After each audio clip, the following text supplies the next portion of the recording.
Oke. Assalamualaikum warahmatullahi wabarakatuh. Waalaikumsalam. Ya, selamat sore semuanya. Sebelumnya saya mohon maaf karena rencana pertemuan kita tadi pagi terhambat sehubungan matinya aliran listrik di tempat saya. Ya, ini adalah pertemuan terakhir dan minggu depan kita akan laksanakan UAS.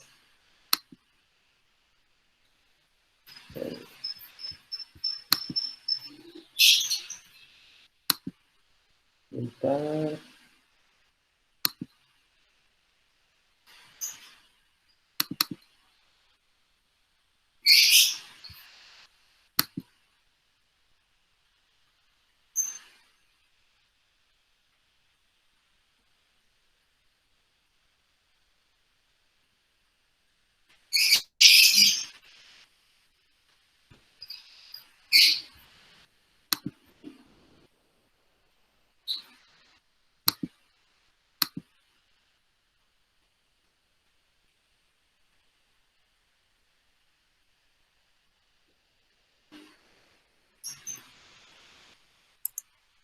Ya, tampilannya gimana di tempat kalian?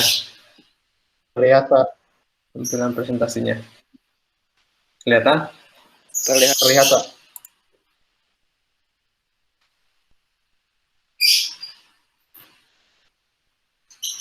Oke, ini materi tentang bahasa pemrograman Haskell. Kita akan coba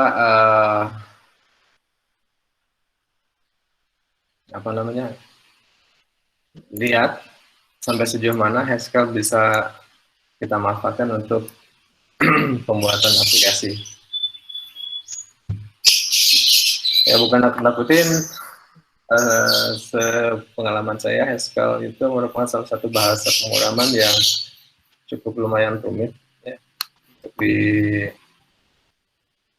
dipahami. Dan di dalam notasinya lebih banyak seperti notasi matematis.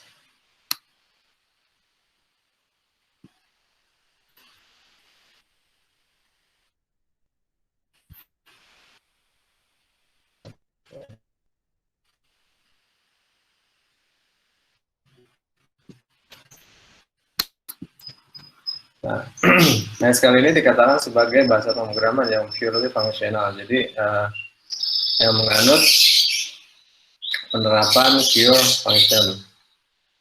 Jadi program-program yang dibikin dengan Haskell itu harus memenuhi syarat, tidak ada sesuatu yang disembunyikan. Jadi semuanya serba jelas gitu. Itu yang dimaksud dengan pure functional. Kemudian juga Haskell dikatakan sebagai lazy evaluation, di mana lazy evaluation ini merupakan metode untuk mengevaluasi program Haskell. Dan pada Haskell, program argumen-argumen hanya akan dievaluasi saat nilai benar-benar diperlukan.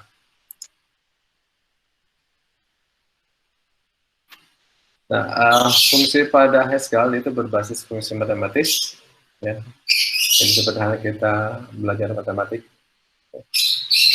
Kemudian pada Haskell, seluruh tipe data akan dikenali pada saat proses kompilasi.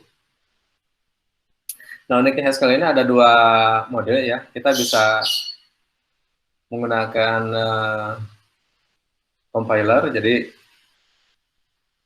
program yang kita bikin, kita kompilasi sehingga menghasilkan sebuah file executable, atau kita bisa secara interaktif line by line dengan menggunakan interpreter atau Haskell interpreter yang akan mengeksekusi program per baris. Nah, jadi ini uniknya Haskell, dia menyediakan dua cara kita dalam menjalankan atau mengeksekusi program yang kita bikin. Jadi yang pertama dengan cara dikompilasi terlebih dahulu, setelah ada file executable-nya baru kita jalankan, atau kita gunakan interpreter. Dimana kalau dengan interpreter itu akan eksekusi baris per baris dari statement Haskell. Nah, keuntungannya ini cukup bagus compiler Haskell ini. Jadi ketika terjadi kesalahan error, ini sih sebenarnya hampir semua compiler akan mengenali berbagai kesalahan-kesalahan. Tapi uniknya pada Haskell, tipe data yang salah sekalipun itu akan langsung dikenali. Jadi bukan pada saat dijalankan programnya. Jadi saat kita salah mendefinisikan tipe data, oleh Haskell akan langsung diketahui. Nah, kemudian pemrograman Haskell itu dalam pembuatan programnya lebih singkat dan padat dan pusing. Gitu ya. Oke, Haskell sendiri tersedia di dalam untuk pertama dari yang paling mudah. Kalau saya paling mudah. Dia tersedia di sistem operasi Linux. Ya, untuk berbeda platform distro Linux ini berbeda cara menginstalkannya. Misalkan untuk turunannya Debian atau Ubuntu, perintah yang digunakan itu adalah perintahnya seperti ini, sudo apt-get install Haskell platform. Kemudian kalau untuk sistem operasi Fedora dan turunannya, perintahnya sudo dnf install Haskell platform.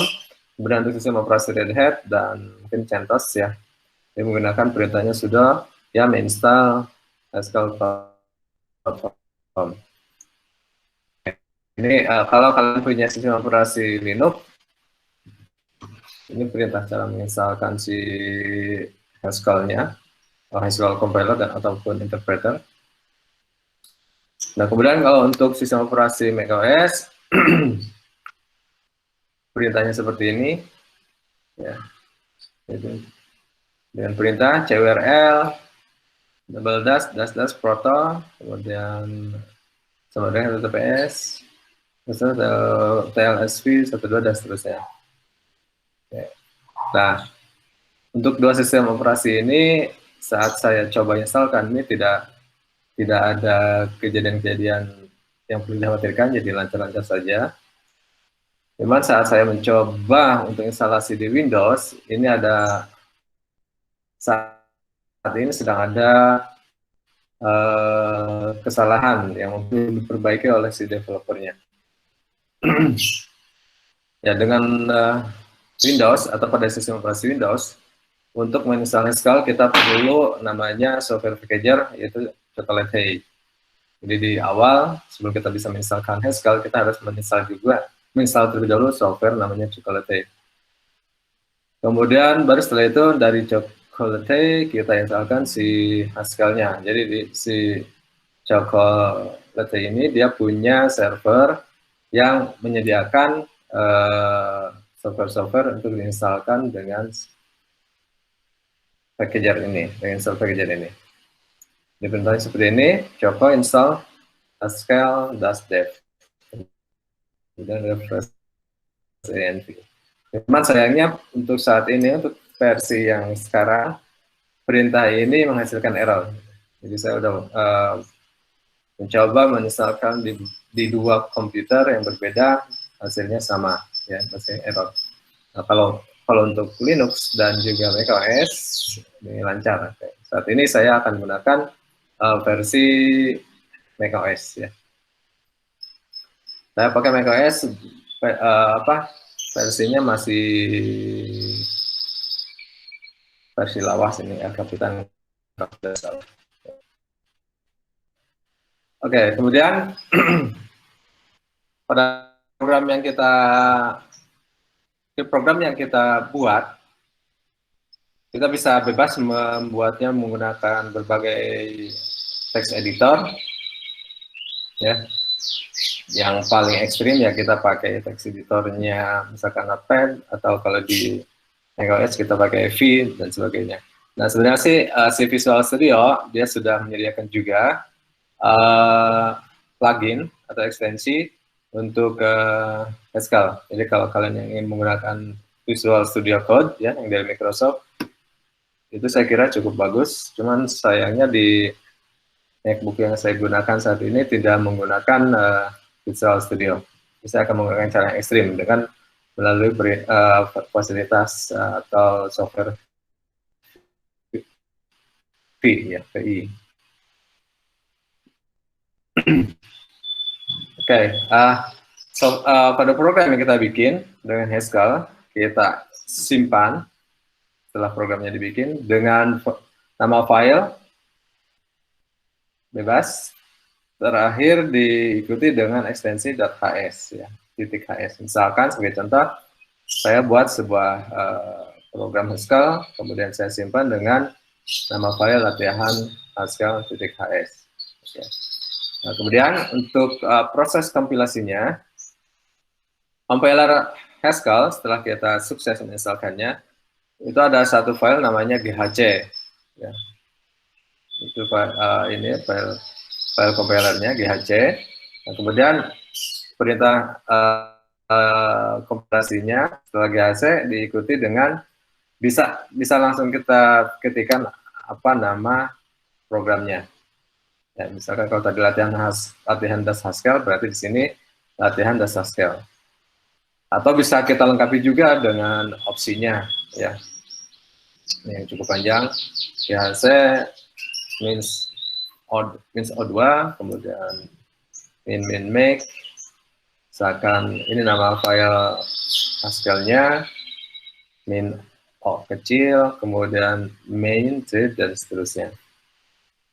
Nah, proses kompilasi ini dia akan menghasilkan sebuah file executable yang bisa kita jalankan dari terminal ya atau dari prompt.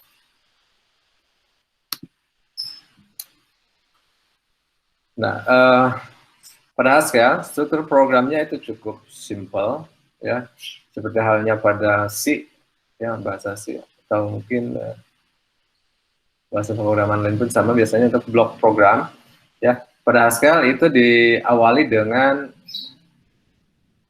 keyword atau servernya itu main, kemudian sama dengan das. Ini digunakan bila kita hanya membuat satu baris program saja. Nah, kalau kita punya banyak baris program atau baris statement, maka untuk blok program ini kita awali dengan main, kemudian sama dengan, diikuti dengan do. Di bawahnya kode programnya. Dan pada Haskell ini hampir mirip-mirip dengan Python. Kita harus memberikan indentasi, ya. Setidaknya kalau tidak salah 4 ketukan spasi, ya. Indentasi statement yang ada di dalam blok program. Oke, ini sebagai contoh. Ini adalah perintah atau statement untuk menampilkan lingkungan. Sebentar.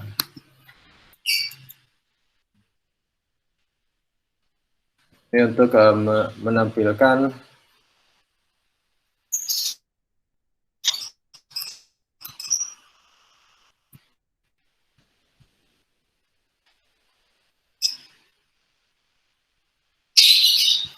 ada yang minta bergabung ya.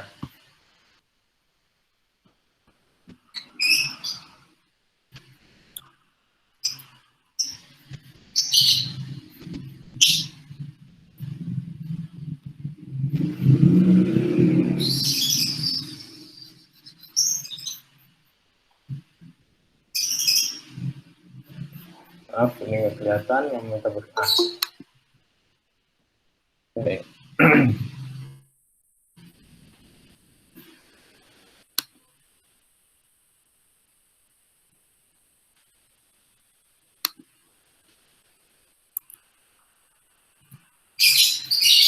Nah, ini pada contoh baris program ini, yang atas itu adalah modul yang ingin kita sertakan, ya, yang isinya akan kita pakai itu untuk menampilkan informasi sistem operasi, arsitektur, nama compiler, dan versinya. Ya. Nah, kalau kita coba programnya,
oke, di sini saya gunakan V ya.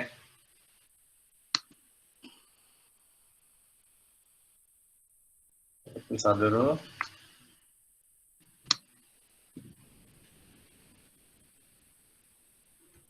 Saya pakai editornya VI atau V atau yang bawaan dari Linux maupun macOS, misalkan V, kemudian sistem info.ks. Ini nama filenya, nanti saya simpan di file dengan nama sistem info.ks. Import sistem info. Oke, sama dengan dulu.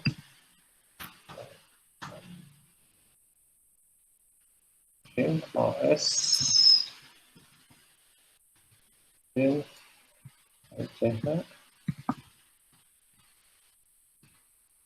compiler name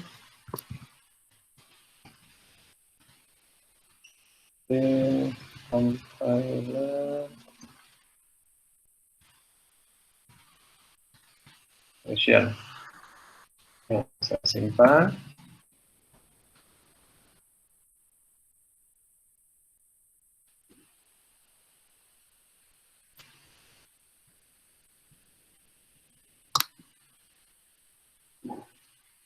Kemudian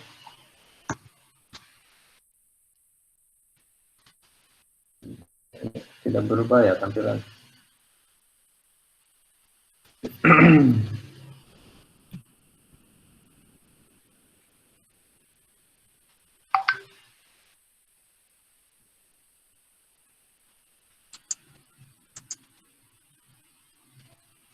Oke.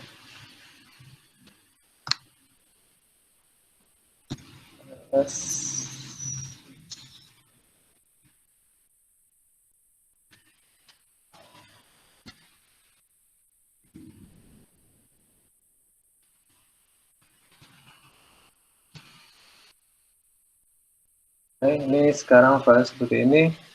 Coba kita tengok si script di dalamnya seperti ini.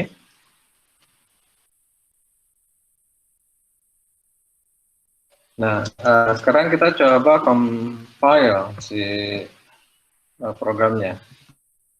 Nah, GHC sistem kemudian GHC kemudian nama file Haskell-nya. Kita tunggu proses kompilasinya.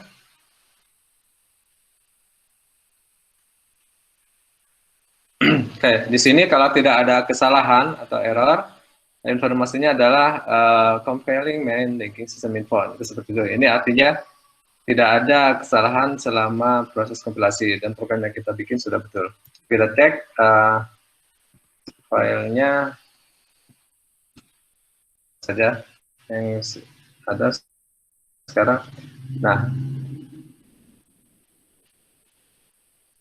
saat di-compile, ya, saat proses kompilasi, sistem akan membuat beberapa file. Itu ada file sistem info.hi, kemudian sistem info.o, objek ya.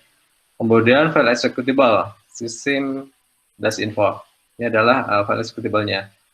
Nah, kalau di Linux maupun di macOS, untuk mencoba menjalankan hasilnya, kita lihat, saya gunakan di sini printernya adalah titik, kemudian garis miring, sistem info. Ya. Nah, ini hasil dari script program yang tadi kita bikin. Itu, dan menampilkan nama sistem operasinya Darwin, kemudian arsitekturnya x8664, compiler name-nya GHC, dan compiler version-nya itu versi 86, version branch-nya. Oke, ini contoh sederhana dari program yang dibikin dengan Haskell.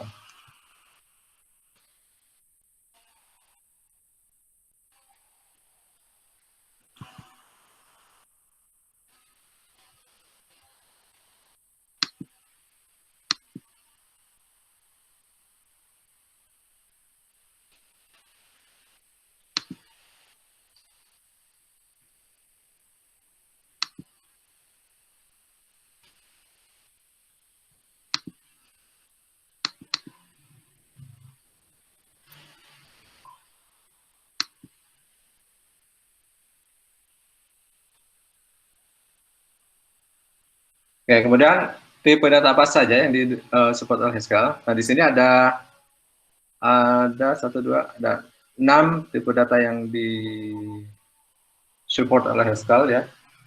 Pertama, tipe data numerik, number, kemudian karakter, string. Karakter dan string itu berbeda ya. Jadi kalau string itu kumpulan karakter dan di Haskell itu dipisahkan atau dibedakan. Kemudian boolean, kemudian tipe data list dan list comprehension. Apa itu bedanya list dan list comprehension? Yang kita lihat. Dan juga tipe data tuple. Ini hampir mirip dengan yang ada pada Python. Oke. Nah, ini apa namanya?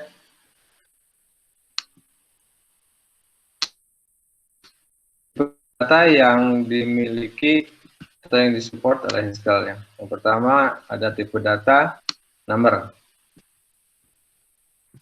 Untuk mencobanya kita bisa gunakan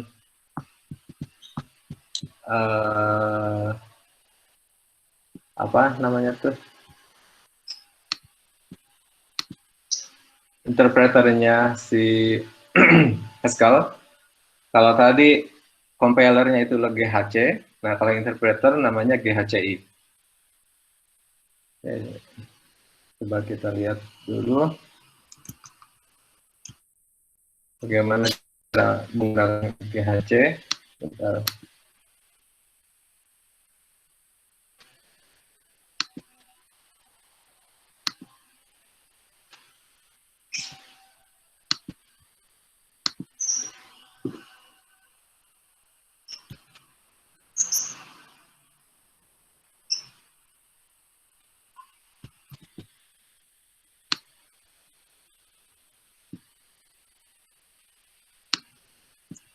Oke, PHCI tampilannya seperti ini. Prompt-nya ditandai dengan prompt tulisannya prelude. Oke, coba kita lihat seperti apa di cara kerjanya. Misalkan di sini kita akan coba menghitung 2 kali 7. Itu hasilnya. Kemudian misalkan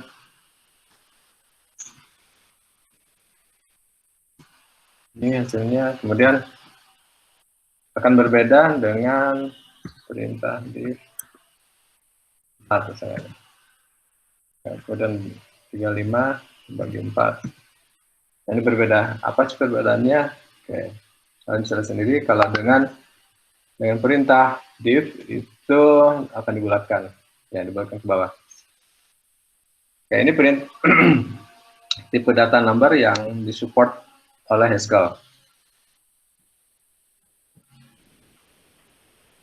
Kemudian tipe data karakter. Di Haskell untuk mengoperasikan karakter, kita kawal dengan tanda petik double, ya, petik ganda. Misalkan karakter. Kalau kita ingin ngecek A itu apa, pakai dengan titik 2T, kemudian karakternya apa.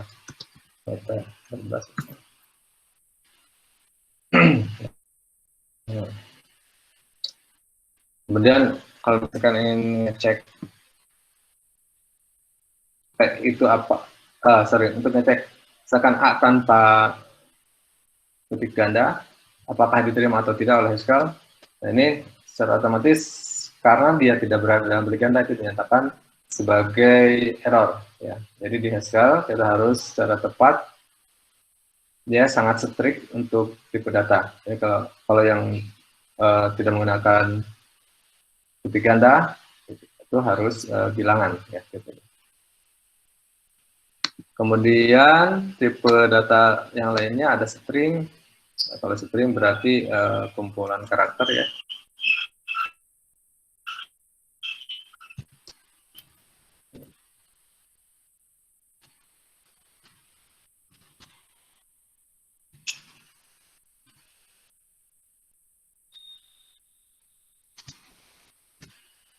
Ini tipe data string. Kemudian berikutnya tipe data boolean. Tipe data boolean itu gunanya untuk ngecek, ya, untuk ngecek apakah true atau false. Kemudian list. Kalau boleh saya katakan dia sebagai extended array, ya. Karena memang kita manfaatkan untuk menghandle data-data array. Untuk list, ini datanya diawali atau dikawal dengan tanda siku, kurung siku dan kurung siku buka dan kurung siku tutup, ya. Misalkan seperti ini, 1, 2, 3, 4, 5. 1, 2, 3, A, E. Oke. Nah, pada Haskell, dia untuk list itu strict, dia hanya bisa untuk menghandle menghandle deretan data yang homogen atau yang bertipe sama. Jadi kalau numerik ya harus numerik semuanya, kalau karakter harus karakter semuanya.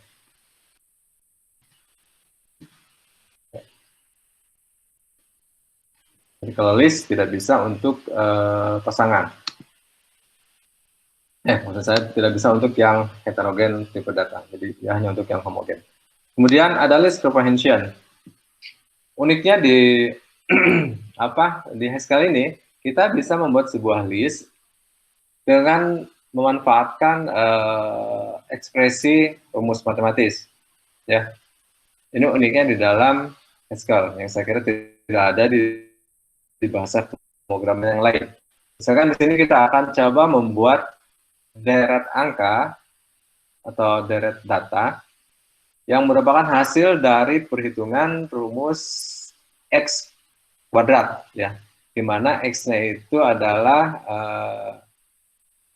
mulai dari angka 1 sampai 10, ya. Ini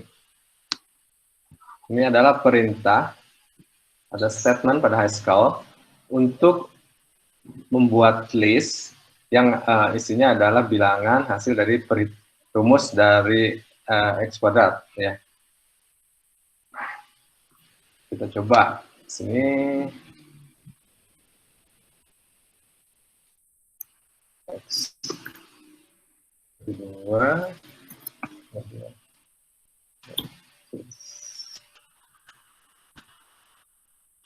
akan sampai 25.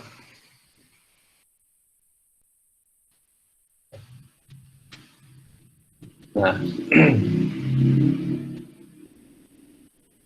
ini uniknya si Haskell. Jadi kita bisa membuat isi data berdasarkan hasil dari rumus matematika. Ya.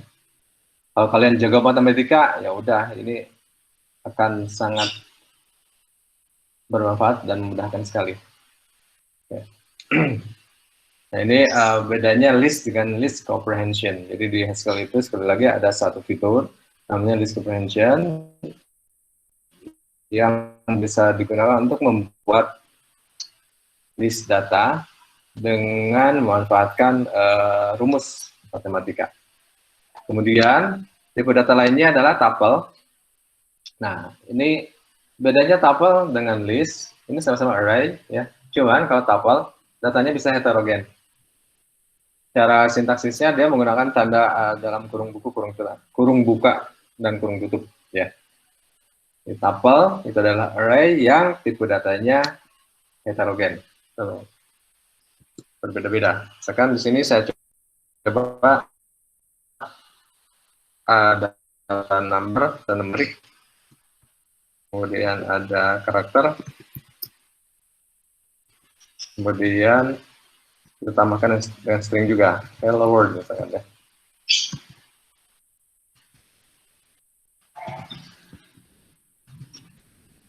Ini campuran 3 tipe data, numerik, karakter, dan string.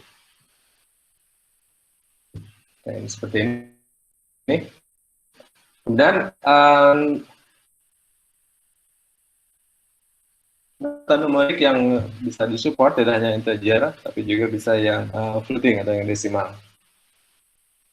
Itu tentang tipe data. Jadi ada numerik atau number, kemudian karakter, string, list, convention, boolean, dan juga tuple.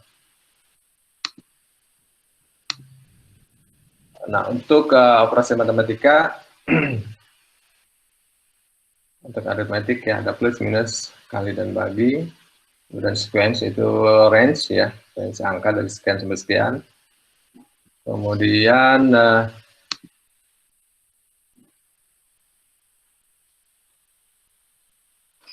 contoh program,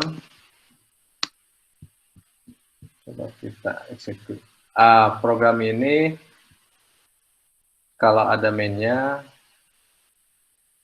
kita bikin, berarti kita quit aja dulu dari GHCI.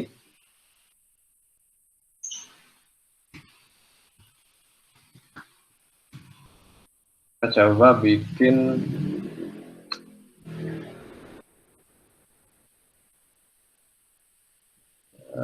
kita copy saja biar cepat. VI berarti satu misalkannya VHS.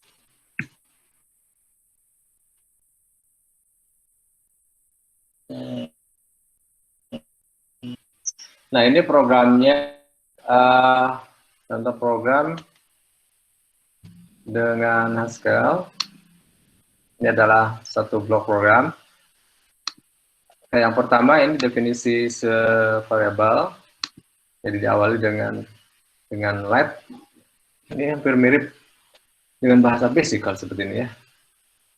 Visual basic ini di depannya pakai let.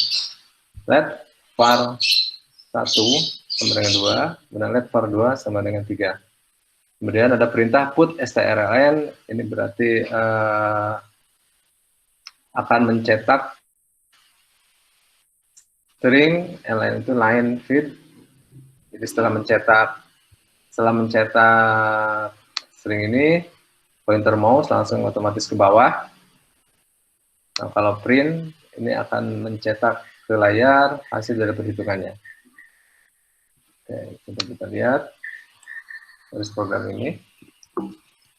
Oke, dan kita compile GHC nanti S. Jika tidak ada alasan muncul, ini sukses proses kompilasinya. Kita coba eksekusi hasilnya seperti apa. Oke. Ini hasilnya seperti ini. Jadi dia akan menampilkan hasil dari penjumlahan, hasil dari operasi pengurangan, hasil dari operasi perkalian, dan Ini hasil dari operasi pembagian. Pembagiannya bukan div ya, ini pembagian paket operator pembagi ya. Kemudian deret angka atau range angka ya. Terus tadi print 1 sampai 10. Mungkin kalau di bahasa pemrograman lain ketika kita harus menampilkan angka 1 sampai 10 ya biasanya kita harus membuat apa namanya looping ya. Kalau di sini enggak, kita hanya tinggal ketik perintah print kemudian kurung siku buka angka pertama, kemudian range-nya titik 2 sampai angka yang terakhirnya berapa. Siku tutup. Nah, seperti itu. Ini simpelnya dari Haskell seperti ini. Oke, kemudian nah ternyata ini saya sedikit meralat di Haskell. Sebelumnya saya pernah bilang tidak ada if.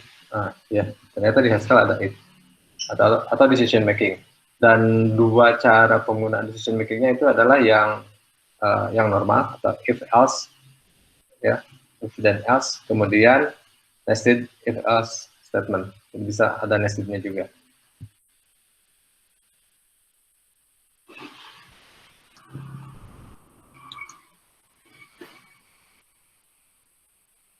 Oke. Dan tergabung tidak muncul ya.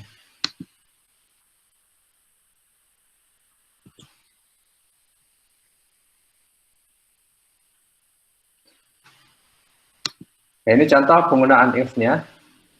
Contohnya, if nama variable var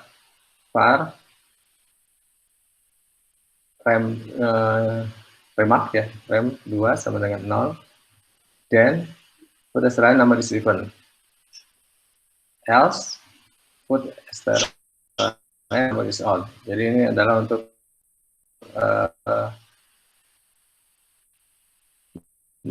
mengecek apakah si angka ini angka ganjil atau angka genap. Kemudian contoh yang nested if else, di dalam if then else. Nah, setelah else ini ada lagi if then else. Ya, jika diperlukan kita bisa menambahkan lagi if then else-nya di sini. Jadi itu nestednya. Oke. Ini tidak terlalu asing buat kalian, hampir sama dengan bahasa pemrograman yang lain. Nah, kemudian di Haskell ada type dan type class.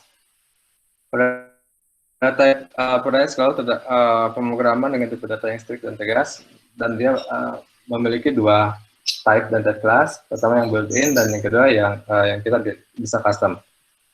Yang built-in itu untuk penanganan data di sini misalkan untuk data bilangan atau angka yang tipenya int ada dua ya, ada int dan integer.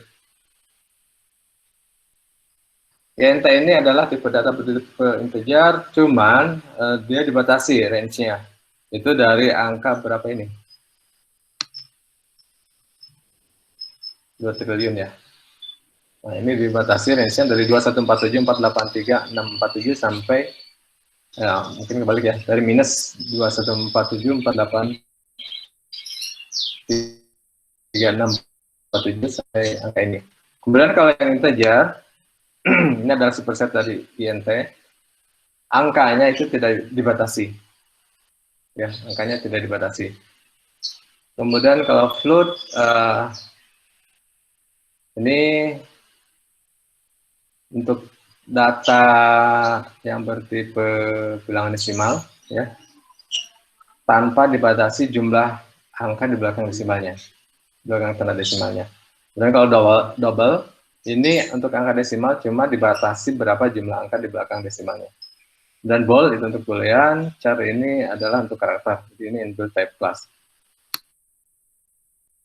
Kemudian ada eki itu untuk menguji keserupan antar ekspresi. Ord itu adalah untuk order, ya. Order itu untuk menguji antar ekspresi Jadi dia menggunakan operator lebih besar, lebih kecil sama dengan, dan lebih besar sama dengan. Kemudian show ini untuk menampilkan argumen sebagai string, read untuk menampilkan fungsi yang digunakan untuk menampilkan tidak sebagai string.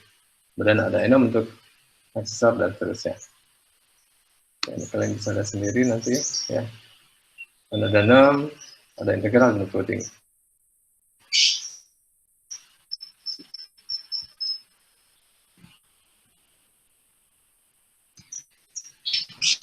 Sebentar.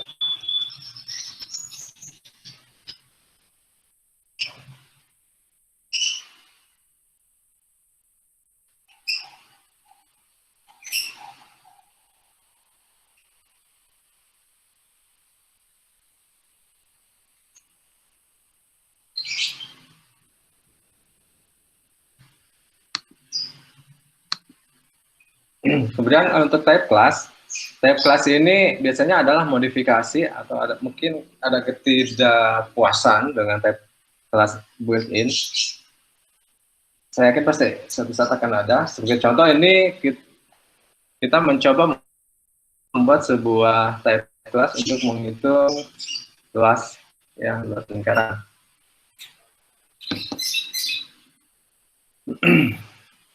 Perintahnya seperti ini. Jadi kalau di bahasa pemrograman lain ini seperti mendefinisikan instansiasi. Ya, ini instansiasi. Cuman kalau di Haskell untuk instansiasi objeknya ini tidak basa-basi, dia langsung saja seperti ini. Data, kemudian nama kelasnya apa, area, kemudian sama dengan circle, ini tipe datanya float, dan float. Jadi ada tiga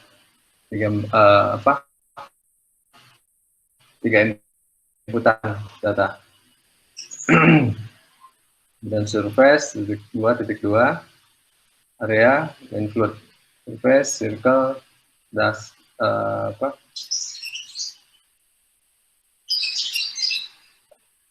ini underscore ya, underscore atau garis bawah, kemudian R sama dengan P kali R pangkat 2. Nah, ini rumitnya Haskell kalau kalian perhatikan. Bahasa pemrogramannya ini benar-benar mirip seperti rumus matematika ya. Makanya ada yang bilang mereka tidak suka dengan Haskell karena terlalu matematis formula.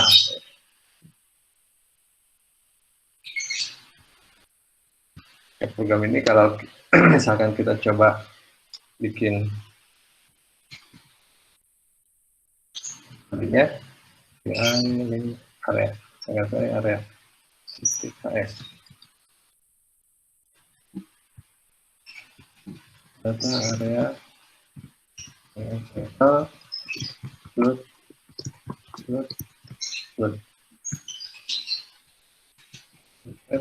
area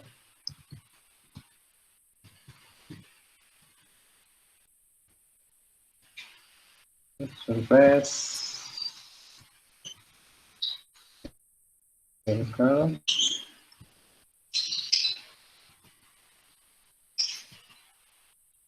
dengan P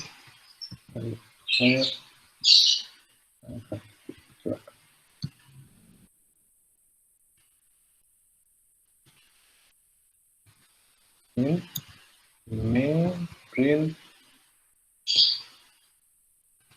surface circle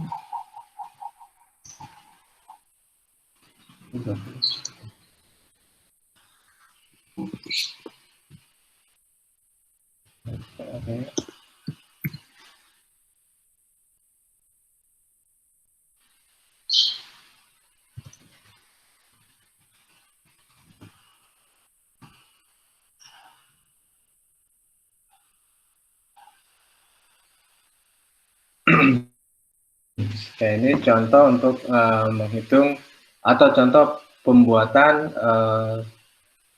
custom type class untuk sebuah rumus untuk menghitung luas lingkaran. Kemudian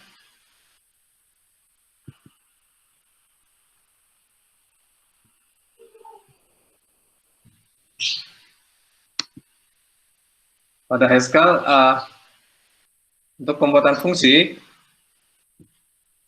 ya, karena Haskell itu bahasa pemrograman yang terdiri dari berbagai fungsi, ya. Nah, deklarasi pembuatan fungsinya atau deklarasi fungsi pada Haskell terdiri dari nama fungsi, argumen, dan keluarannya. Nah, sebagai contoh, ini adalah sebuah fungsi namanya fungsi tambah. Ya, ini fungsi ada sebuah fungsi namanya fungsi tambah. Kemudian ini ada integer, kemudian integer. Ini artinya ini adalah parameter yang akan dipasingkan atau diberikan ke fungsi ini. Jadi ada dua parameter. Parameter pertama atau argumen pertama tipenya integer, kemudian argumen kedua tipenya integer. ini sebagai input, ya, parameter input. Kemudian yang warna kuning ini adalah outputnya. Jadi sebagai hasil dari fungsi tambah ini. Kemudian ini adalah definisi fungsinya itu sendiri. Jadi apa yang akan dilakukan oleh si fungsi tambah ini? Tambah, kita sebutkan parameter yang kita perlukan di fungsi ini, tambah xy sama dengan x plus y. Kemudian di bagian bawah, pada bagian blok programnya, kita akan menampilkan atau memanggil fungsi yang kita bikin di atas tadi. Ini sekecil m-nya, ya. Main sama dengan do, kemudian caranya apa? Nah, dengan perintah print di dalamnya, kita sebutkan nama fungsinya apa, tambah, kemudian 81 dan 45 ini sebagai angka yang kita pasingkan ke fungsi tambah ini. Ya. Jadi dalam membuat fungsi, sekali lagi, pertama kita harus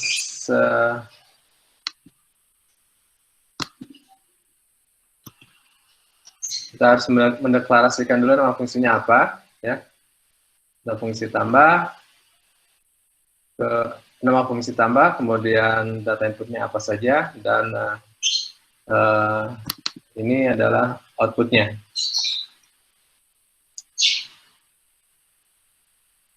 Kemudian untuk definisi fungsinya atau apa yang akan dilakukan oleh si fungsinya, itu ada di sini bagian bawahnya. Misalkan kita sebutkan lagi nama fungsinya apa, tambah, kemudian variabelnya apa saja, x dan y. Oke. Posisi x dan y ini akan berpengaruh terhadap perintah yang kita gunakan untuk memanggil fungsi ini di bawah, ya. Kalau ingin di balik bisa, ya. Kebetulan kalau di sini tidak berpengaruh apa-apa, mungkin saja suatu saat berpengaruh, bisa saja. Kemudian operasinya misalkan x plus y. Jadi ini adalah sebuah fungsi yang hanya melakukan operasi penjumlahan. Ya, itu contoh atau cara pembuatan fungsi. Sekali lagi, kalau fungsi dalam Haskell ada deklarasi fungsi, ada definisi fungsi, dan pemanggilan fungsinya itu di dalam blok main, ya, main itu. Ya, ini penjelasannya. Tambah itu tadi adalah nama fungsi, kemudian dua tipe data integer ini sebagai argumen yang diinputkan, ya, untuk menampung nilai input. Kemudian integer terakhir yang warna kuning itu untuk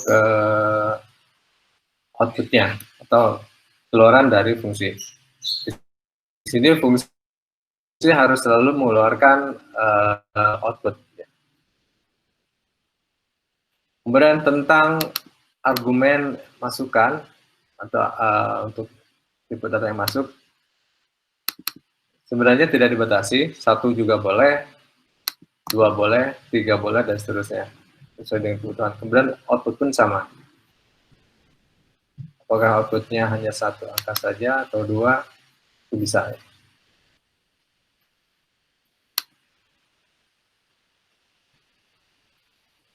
Jadi di dalam Haskell ini, kita di awal pada saat pemrograman harus mendefinisikan apa yang akan dijadikan sebagai inputan dan apa yang akan dijadikan tipe data yang akan jadi output. Jadi kita tidak bisa sembarangan. Kalau kita gambar seperti ini misalkan untuk inputannya seperti ini, tipenya adalah integer, kemudian ada fungsi increment, dan outputnya adalah integer juga. Walaupun sebenarnya untuk tipe output bisa saja berubah menjadi bukan int, tapi integer itu bisa. Seperti saya ungkapkan tadi, pada Haskell itu kita bisa memberikan multiple argumen, jadi argumennya bisa banyak. Misalkan sebagai contoh seperti ini ada ekspresi rumus hasil perhitungannya atau untuk rumus matematikanya seperti ini, dalam kurung A plus B dibagi 2,0 atau 2,0. Nah, kalau di rumusnya A, B ini adalah sebagai input, ya. Kita gunakan tipenya float. Kemudian outputnya 23. Kebetulan hanya ada 2 parameter, 2 argumen sebagai input. Kemudian ini nama fungsinya, atau ini definisi fungsinya. Kalau yang tadi ini deklarasi fungsi, kedua ini adalah definisi fungsi, jadi isi dari fungsinya. Fungsi average, kemudian inputannya apa saja, sama dengan, ya, baru kita tuliskan rumusnya.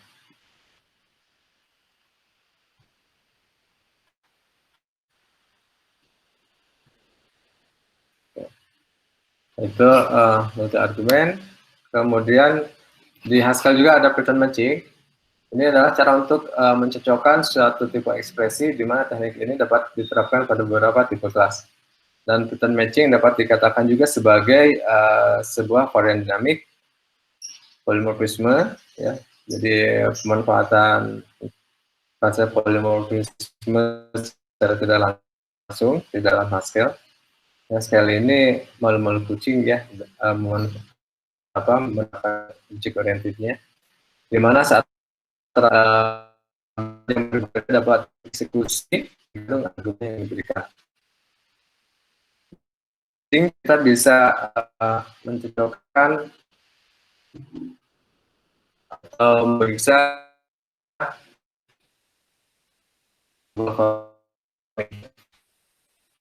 contoh kita menghitung angka faktorial.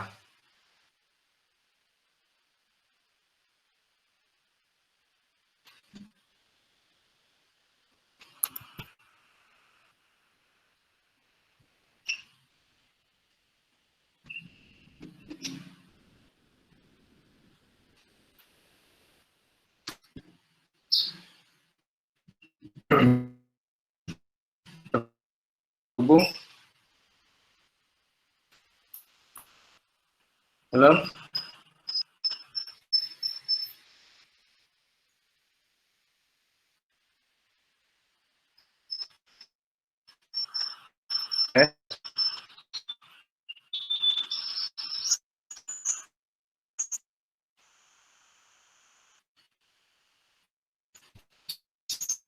Sepertinya koneksi jaringan Tempat saya kurang kurang lancar.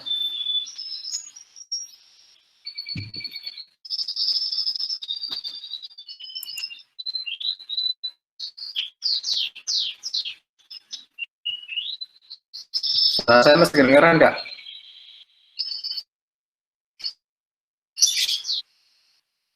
Oke, Masih, Pak. lanjutkan. Ini contoh untuk menghitung faktorial dengan Haskell.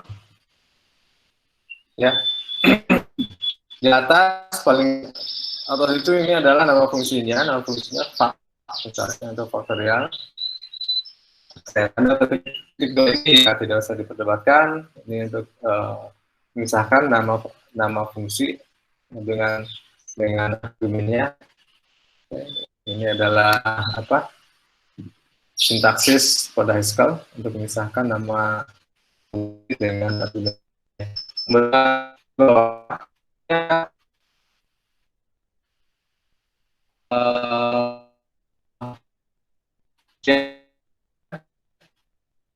Terhadap ini disebut dengan searching. Jadi sebelum pada bagian fungsi definition-nya atau definisi fungsinya, ini ada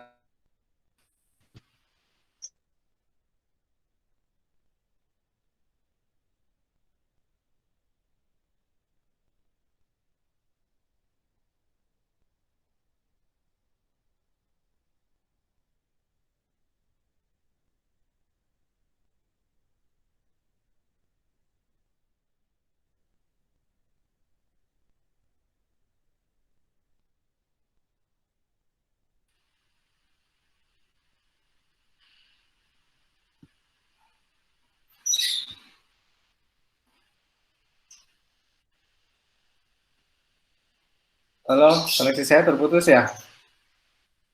Iya, Pak. Ya nih hari ini agak luar biasa, listrik mati, jaringan nggak bagus. Ini koneksi di rumah saya hari ini cukup lumayan bikin bersabar. Bentar. Ya mohon maaf ya atas ketidaknyamanannya.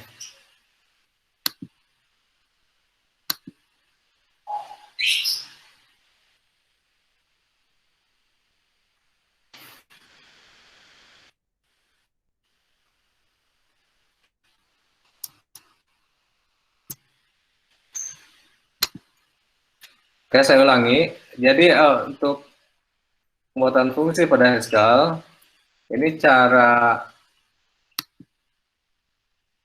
mana nggak muncul ya? Presentasinya muncul nggak? Enggak, Pak. Nggak muncul ya? Bentar. Ini kenapa?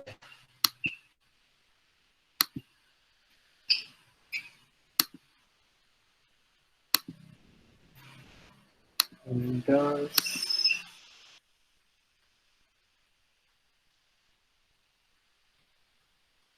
Sudah muncul, Pak. Ya, muncul. Ya, terima kasih. Sepertinya saya tidak bisa bolak-balik untuk menguji programnya. Kalian nanti bisa coba sendiri ya. Nah, untuk fungsi pada Haskell, pertama ada bagian deklarasi fungsi, kemudian kedua, baris berikutnya itu adalah definisi dari fungsi. Mungkin kalau di bahasa pemrograman object oriented ini adalah instansiasinya, atau apa ya? Mungkin lebih tepatnya itu konstruktornya. Kemudian ini adalah metodenya atau fungsinya. Dalam fungsi ini ya setelah nama fungsi, ini memang keanehan dan keajaibannya Haskell. Setelah nama fungsi, kemudian kita sebutkan variabelnya apa saja atau parameternya apa saja yang akan dipakai. Baru setelah dipisahkan dengan tanda sama dengan, ini operasi yang ada dalam fungsinya. Kemudian nama fungsi atau fungsi tersebut yang sudah kita bikin di sini di bagian atasnya dari main, ya. Kita panggil dengan, jadi sebenarnya saat eksekusi yang akan dijalankan itu adalah pertama kali yang ada di dalam blok ini, ya, setelah main do. Kemudian ketika ada perintah print tambah, berarti fungsi yang ada di atas ini baru dia akan dieksekusi. Nah, dengan perintah print tambah, kemudian 8145, 81 itu adalah nilai X-nya, kemudian 45 itu adalah nilai Y, maka dia akan menampilkan ke layar hasil dari penjumlahan X plus Y. Nah, ini contoh sederhana dari fungsi pada Haskell. Kemudian, ini penjelasannya, ya, yang tadi saya sudah bahas. Nah, jadi di sini lagi saya ingin lebih menegaskan bahwa pada Haskell di awal kita harus sudah menyiapkan apa sih yang akan menjadikan sebagai parameter argumen inputnya dan juga outputnya, termasuk jenis tipe datanya. Jadi tidak bisa sembarangan. Ya mungkin kalau di bahasa pemrograman semisal PHP, PHP itu bisa juggling data, itu boleh bebas. Kalau di sini tidak boleh, ya.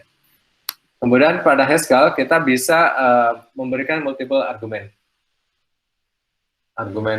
inputnya. Sebenarnya ini kebetulan hampir sama dengan tadi. Yang tadi itu sudah multiple juga, itu ya untuk penjumlahan A plus B. Oke. Di sini dua variable float itu adalah argumen untuk fungsi average. Kemudian terakhir, float terakhir itu adalah output dari fungsi average. Untuk multiple argumen. Jadi kalau untuk argumennya sendiri, kalau misalkan ada sesuai kebutuhan ini ada banyak, misalkan ada satu lagi, barang seperti ini. ABC. Oke, bagi 3 misalnya.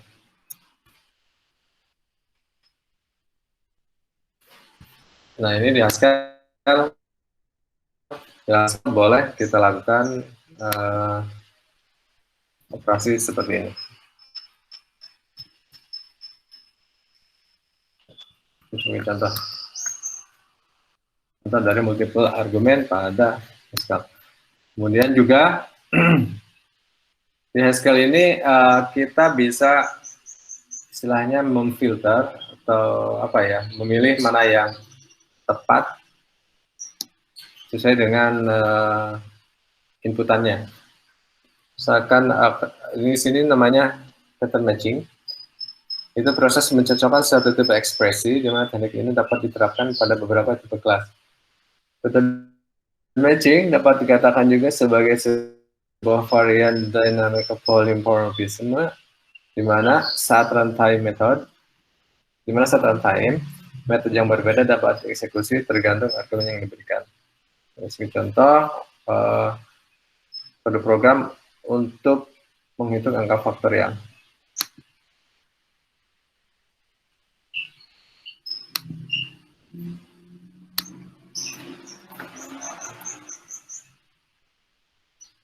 Kalian masih kelihatan lengkap nggak? Kelihatan jelas nggak bahan? Terlihat, Pak. Kelihatan, Pak. Oke. Ya, sebagai contoh, faktorial atau nama fungsi faktorial, kemudian argumennya hanya ada dua, yaitu int sebagai input dan int kedua sebagai output. Nah, pattern matchingnya kita lakukan di sini untuk memfilter, ya, untuk menguji. Jika yang di input atau argumen inputnya adalah 0, maka outputnya langsung kasihkan 1. Kemudian jika bukan 0, ini boleh N, boleh X, boleh Y, pokoknya bukan angka 0, maka bagian inilah yang akan dieksekusi. Jadi ini adalah pemilihan ya. Ini seperti kayak itu.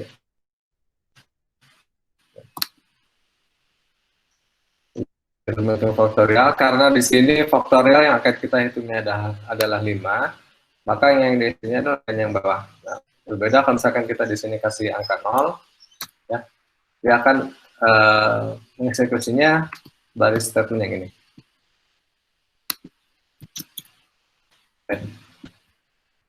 Ini simpelnya membuat sebuah program dengan Haskell. Contohnya untuk menghitung faktorial.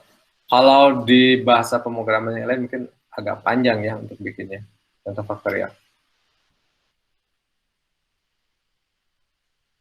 Ini pada kode program penghitungan faktorial di atas, teknik pattern matching digunakan untuk menguji nilai input yang diberikan pada argumen. Jika didapati argumennya bernilai 0, maka nilai faktorialnya 1. Selain 0, maka akan dihitung dengan menggunakan statement yang ada pada baris di bawahnya. Yang ini ya. Kemudian juga pada Haskell itu ada guard. Konsep guard ini mirip dengan pattern matching. Yang membedakannya adalah guard akan menguji beberapa properti pada ekspresi. Yang diuji adalah nilai argumen yang diberikan. Nah, notasi guard dengan menggunakan simbol tanda batang gitu ya, garis biru. Mungkin di atas backspace. Contoh ini adalah untuk menghitung contoh program lainnya untuk menghitung faktorial. Dia akan mengecek argumen yang diberikan.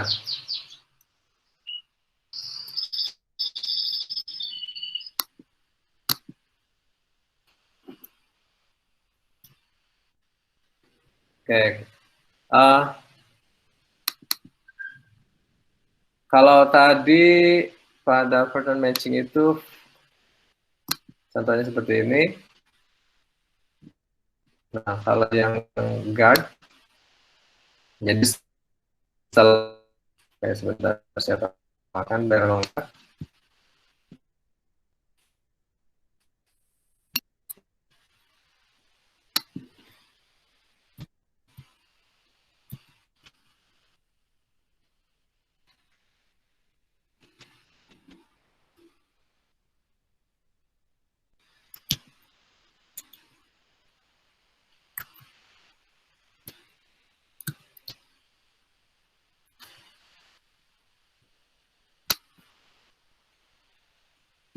Di sini dengan guard, ya, dengan adanya guard,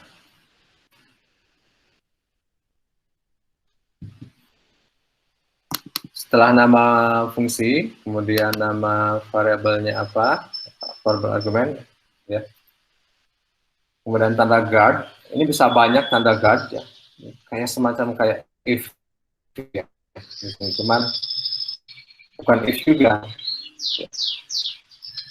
Jika n-nya itu sama dengan menggunakan tanda sama dengan 0, maka outputnya 1.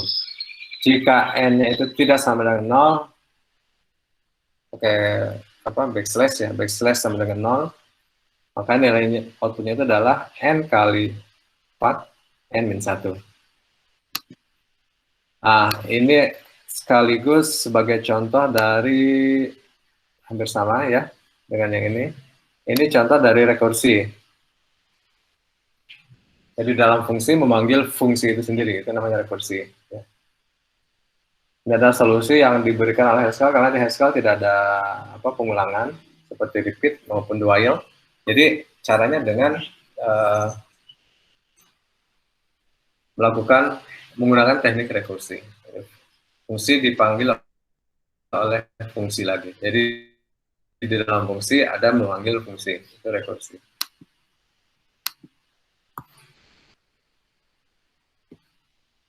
Ini contoh lengkapnya. Jadi kalau nilai argumennya 0, ya udah ini yang dieksekusi. Kalau argumennya selain 0, itu yang bawahnya yang dieksekusi. Oke. Jadi di fungsi itu selain fungsi tadi ada pattern matching, Kemudian yang kedua ada guard. Oke, berikutnya ada where clause. Where adalah keyword atau fungsi built-in pada Haskell dan sangat bermanfaat saat harus melakukan perhitungan yang kompleks atau rumit. Nah, ini jadi jika kita menemukan perhitungan rumit, rumus yang jelimet, kita di sini bisa memanfaatkan where.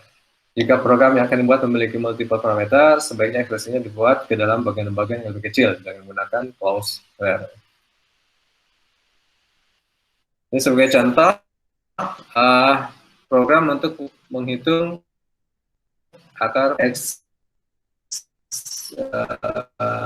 x kuadrat minus 8x plus 6. Oke, programnya seperti ini. Paling atas, ini adalah definisi, deklarasi fungsinya, nama fungsi, kemudian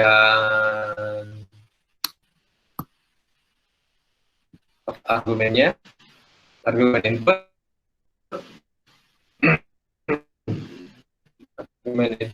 kemudian selanjutnya ini argumen output dari fungsinya. Jadi kalau misalkan argumen inputnya terdiri dari beberapa argumen,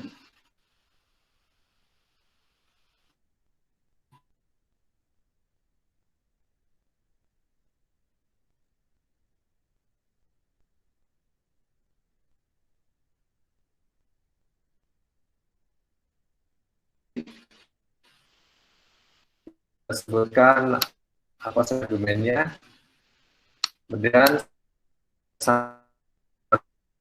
X2 sebagai output dari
sebentar saya coba ganti koneksi ke HP.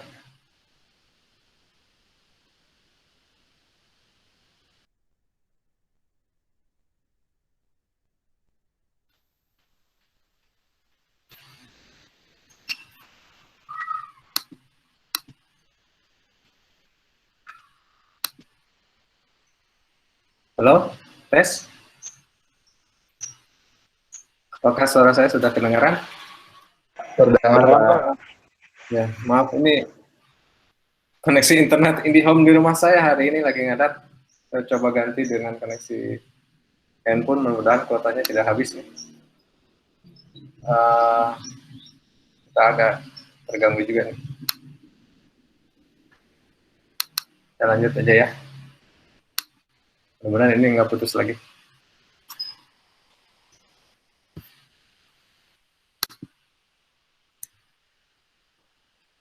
Ya, saya ulangi. Jadi di Haskell itu ada satu fitur lainnya pada fungsi. Itu ada guard dengan menggunakan simbol batang. Kemudian ada fitur where clause. Where clause sangat bermanfaat ketika program yang kita bikin di dalamnya berupa matematika yang cukup rumit ya. Dan contohnya kita akan coba bikin sebuah program untuk menghitung akar polinomial x kuadrat minus 8x plus 6. Oke. Di atas ini adalah deklarasi atau kalau di bahasa pemrograman aljabar itu ini adalah abstraksinya, deklarasi dari fungsi. Nah, untuk argumen input kita menggunakan kurung buka, kurung tutup, kemudian di dalamnya ada beberapa data dengan bertipe float dan setiap data ini dipisahkan dengan tanda koma. Jadi kita boleh mendefinisikan argumen seperti ini. Dan uniknya di sini outputnya bisa sekaligus dua, ya. Output dari fungsinya atau returnnya. Oke, ini contohnya tadi.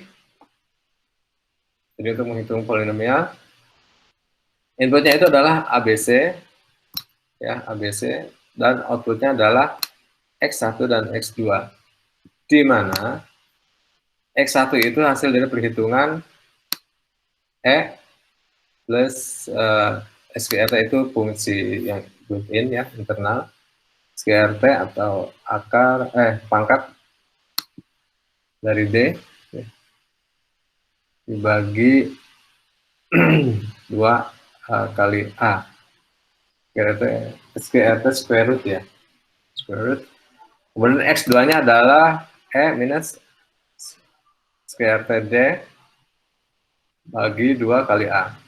Kemudian D-nya sendiri adalah hasil dari perhitungan B kali B dikurangi 4 kali A kali C. Kemudian E adalah minus B dibagi dalam kurung 2 kali A. Nah, kalau saya perhatikan di sini, ya dengan rumus seperti ini, X kuadrat dikurangi 8X plus 6. Udah ini diuraikan ya. Jadi ya otomatis kalau yang tidak paham matematikanya pasti bingung. Jadi kita lakukan bagaimana seperti halnya kalau kita secara manual menghitung akar polinomial ini ya. Nah, kemudian pada saat pemanggilan fungsinya dengan perintah ini di dalam blok main ya, print, kemudian kita panggil fungsinya apa, dan di di dalam tanda kurung buka kurung tutup, A-nya itu 1, B-nya min 8, dan C-nya min 6. Sementara untuk E, kemudian D, ya, D dan E itu tidak ada, tapi D dan E itu adalah hasil dari rumus ini perhitungannya. Ini entah gimana caranya, si Haskell pokoknya paham saja untuk melakukan eksekusi baris perintah yang ada setelah klausa where. Jadi kalau kalian jaga matematika untuk sebuah rumus yang kompleks, ya udah kalian uraikan saja, diurai ya dengan perintah ini. Oke, itu where clause ya di dalam fungsi. Kemudian Di dalam Haskell, seperti saya ungkapkan tadi, ada fungsi rekursi, yaitu untuk mengganti atau solusi ketika fasilitas looping tidak didukung oleh Haskell. Silakan di sini kita akan mencoba kembali, kita coba untuk menghitung faktorial dan satu lagi untuk direct Fibonacci. Ini contoh untuk mungkin faktorial tadi sudah ya. Contoh faktorial ini adalah contoh untuk penerapan rekursi, yaitu tadi fungsi dipanggil oleh fungsi terus saja sampai nilai n-nya tercapai. Nah, kemudian di sini juga sama untuk direct Fibonacci.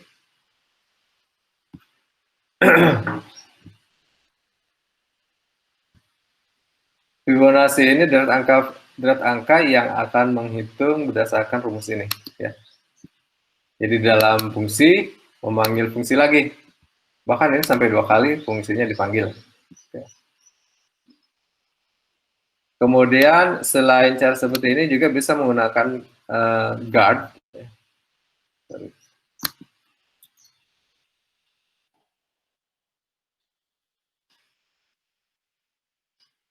Kita pakai guard.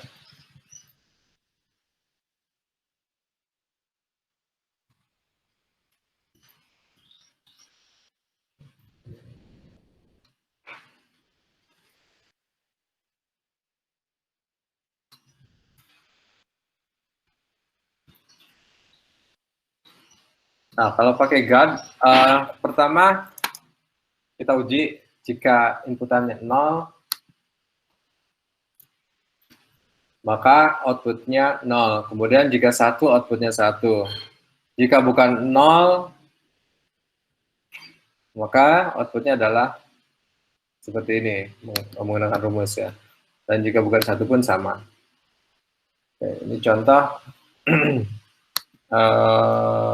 penerapan rekursi untuk rumus untuk direct angka Fibonacci.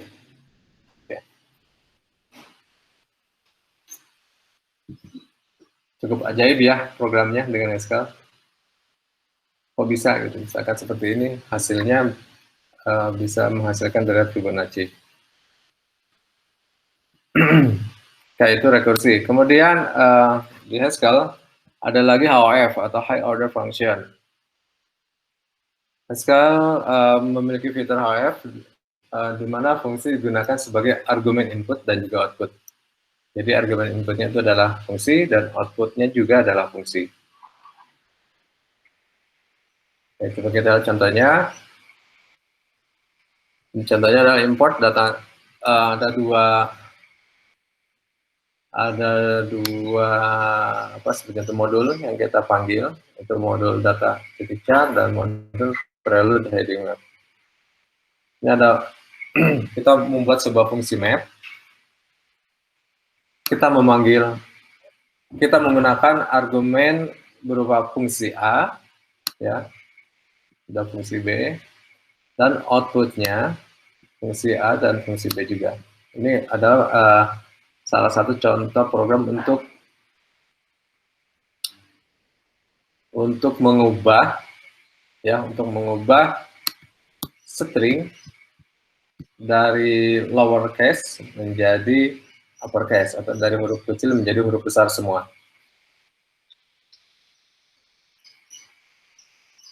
Definisi fungsinya map function x titik 2 ABC sama dengan function x titik 2 map function ABC. Ya. Kemudian sini perintahnya map fungsinya itu apa? Ya, ini fungsinya kita definisikan kalau di fungsinya itu dengan funcs, ya. Kemudian kalau di sini kita memanggil built-in functionnya yang ada di Haskell. Ya, kalau di definisi fungsinya hanya dengan menggunakan kata atau keyword func saja. Oke. Nah, ini contoh HOF atau high order function. Jadi fungsi menggunakan fungsi sebagai input, ya, dan juga outputnya adalah fungsi juga. Sebagai contohnya, program untuk mengubah string dari huruf kecil menjadi huruf besar. Nah, di Haskell yang lainnya adalah ada lambda expression. Lambda expression atau lambda function digunakan jika pada program perlu dibuat statement yang hanya digunakan sekali. Lambda function adalah fungsi yang tidak memiliki definisi dan dituliskan dengan menggunakan simbol garis miring. Jadi kalau kita membuat sebuah statement atau katakanlah rumus, tapi kita tidak ingin mendefinisikan terlebih dulu, ya udah kita gunakan lambda expression ini. Ini contohnya kita ingin tahu apa sih angka successor atau angka setelah angka 4. Ya. Kita ingin mencetak di layar successor dari angka 4. Oke, maka di sini kita lakukan atau kita gunakan lambda x, garis miring x, garis miring x, x-nya itu adalah +1, di mana x-nya sebagai inputan adalah 4. Maka dia ketika ini dijalankan, ini akan menghasilkan nilai 5 ya, sebagai successor dari 4. Kalau rumusnya dirubah misalkan menjadi min 1, berarti nantinya adalah predecesornya atau angka sebelum 4. Ini contoh lambda expression. Jadi lambda expression kita manfaatkan di Haskell ketika fungsi yang kita bikin ya tidak ingin didefinisikan terlebih dahulu. Jadi kita ingin langsung di dalam pemanggilan untuk ditampilkan setelah print, kita membuat fungsi. Ini sebenarnya adalah fungsi, ya. Dimana 4 ini adalah sebagai argumen inputnya. Fungsinya itu sendiri adalah x + 1. Ya. Yaitu lambda expression pada Haskell. Nah, fungsi-fungsi built-in yang ada di Haskell ada head, tail, last, unit, dan seterusnya. Seperti head itu gunanya untuk mengambil elemen pertama dari sebuah list. Jadi dari deret array yang ada di dalam list, angka-angkanya, kita bisa ambil huruf pertamanya saja dengan perintah head. Kemudian tail itu untuk mengembalikan atau untuk mengambil seluruh elemen list tanpa elemen pertama. Jadi selain yang pertama kita ambil. Kemudian last digunakan pada list yang akan mengambil elemen terakhirnya. Ya. Jadi satu elemen terakhir itu yang diambil. Nah, kalau unit itu mengembalikan seluruh elemen kecuali elemen yang terakhir di entry. Jadi kalau ada data yang terakhir dimasukkan itu tidak akan diambil dengan unit. Nah, null ini untuk ngecek boolean. Jika listnya kosong maka benar itu jika berisi nilainya false karena pengecekannya null. Nah, kalau reverse itu untuk mengembalikan seluruh membalikan, bukan mengembalikan, tapi untuk reverse, dibalikin, ya, membalikan. Kemudian kalau length untuk mengecek panjang dari sebuah list. Tag itu untuk membuat substring dari string lain, drop itu untuk membuat substring baru dengan mengambil sebagian elemen sesuai batasan dari sebuah string. Maksimum itu untuk mengambil nilai terbesar dari list, minimum untuk nilai terkecil dari sebuah list, kemudian sum itu untuk menghitung jumlah bilangan dari range list ya, pada range tertentu, kemudian product itu untuk mengalihkan seluruh. Jadi seluruh angka yang ada di dalam list itu bisa kita hitung hasil perkaliannya dengan perintah produk. Kemudian elem itu fungsi untuk memeriksa list berisi elemen tertentu. Oke. Itu contoh programnya, kalian bisa bisa coba sendiri. Saya berikan contoh programnya nanti saya upload di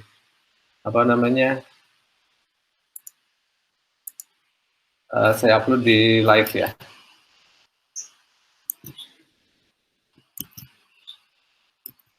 Kemudian modul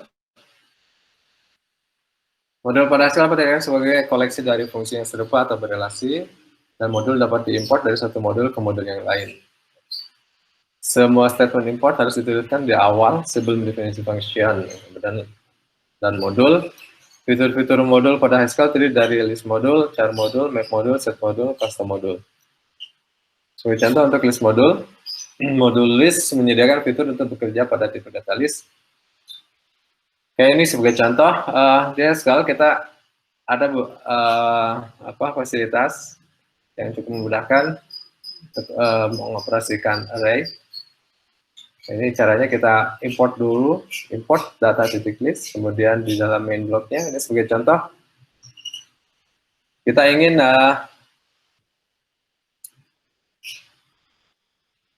mensortir list ya, mensort list 85 dan seterusnya. Ini otomatis hasilnya akan langsung diurutkan. Kemudian char modul juga sah. Char modul adalah untuk mengambil atau mengoperasikan, mengubah dari sebuah karakter. Sebagai contoh, setelah kita mengimport data char dengan to upper, kita bisa mengubah huruf kecil ini menjadi huruf besar. Begitupun sebaliknya to lower, yaitu untuk mengubah dari huruf kapital menjadi huruf kecil. Kemudian map modul, map adalah pasangan fully identified type dan tipe data.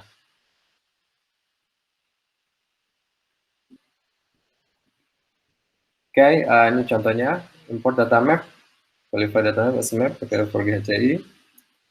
My map integer, map integer, integer. My map itu n, mapnya from list, map pakai 1 sampai n. Oke, where make care x sama dengan x, kemudian dalamnya x. Oke. Ini contoh program untuk apa ya? Sebentar saya cek dulu.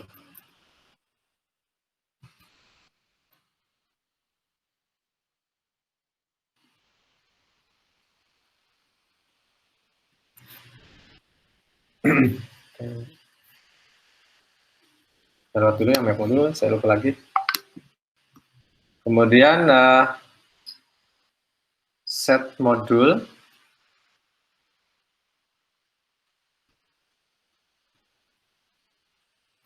Itu berisikan predefined, jadi fungsi predefined untuk manipulasi data matematika, dan set diterapkan sebagai binary sehingga seluruh elemen seluruh elemen dalam set harus unik.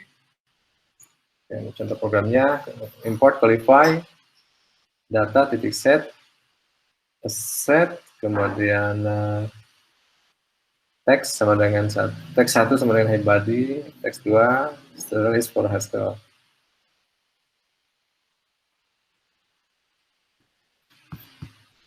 Saya belum sempat.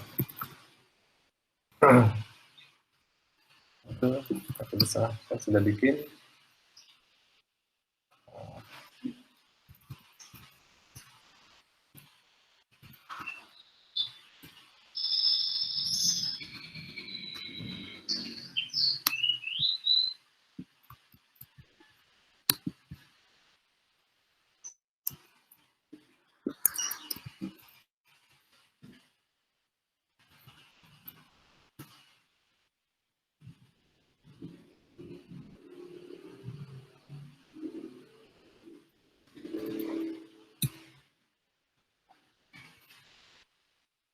Oke,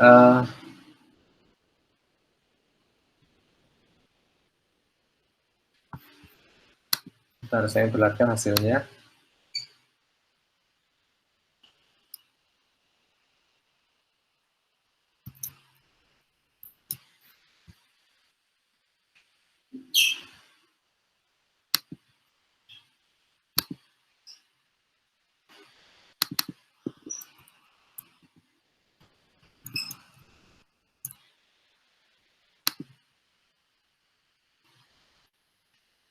Ya, perintah ini, ya, perintah